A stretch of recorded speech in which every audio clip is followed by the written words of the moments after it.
In circumstance marked the inauguration of Husson University's 7th president this afternoon. Students, staff, faculty, and distinguished guests packed the Gracie Theater for the occasion. After working in several capacities at Husson over the last 2 decades, Lynn Koyogan ascended to the highest leadership position on campus.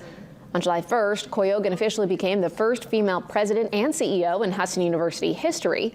Today gave her a proper celebration and ushered in a new era in Bangor.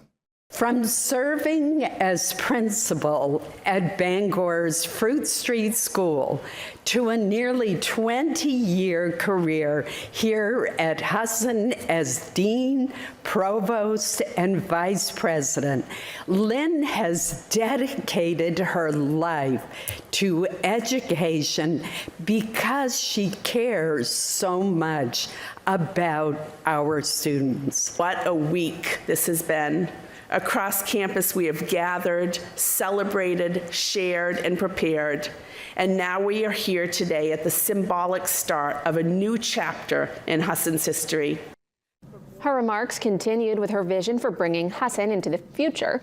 And as part of the inauguration ceremony, Koyogan was presented with the University Medallion.